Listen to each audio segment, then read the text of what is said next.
નમસ્કાર મિત્રો, ફેસબુક પેજમાં આપનું હાર્દિક સ્વાગત છે।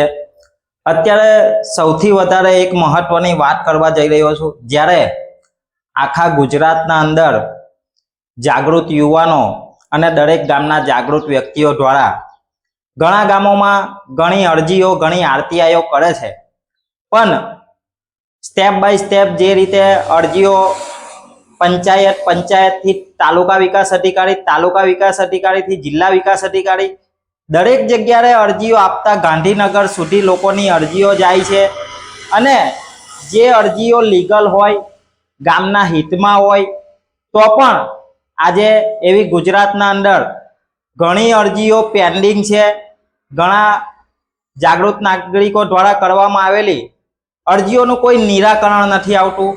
તો શું ફક્ત ને ફક્ત જનતાના હિતની વાતો હોય અને આવી અરજીઓને દબાવી રાખવામાં આવતી હોય તો શું ફક્ત ને ફક્ત સરકારી અધિકારીઓને જે પણ પદ ઉપર જ્યાં નોકરી આપી છે એ શું ફક્ત ને ફક્ત શોભાના ગાંઠિયા સમાન છે?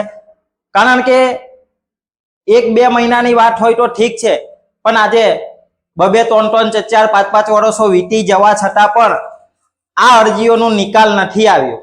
તો શું ફક્ત ને ફક્ત રાજકીય નેતાઓ હોય, પક્ષ પાર્ટી હોય, શું દરેક મુદ્દાઓ પર ફક્ત ને ફક્ત વિરોધ કરી રાજકીય પક્ષ રોટલા શેકવાનું કામ કરી રહી હોય એવું સ્પષ્ટપણે દેખાય છે। જાગૃત નાગરિકોનો કોઈ પણ સાંભળતું નથી।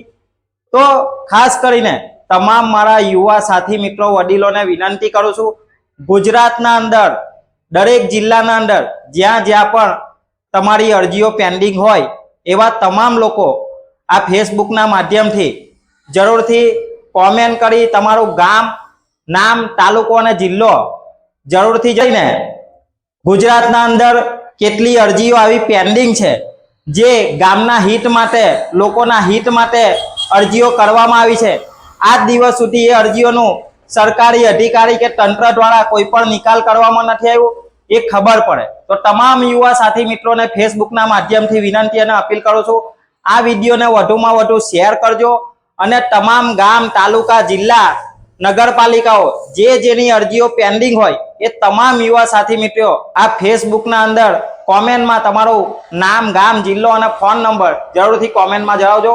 અસ્તુ, ભારત માતા કી જય।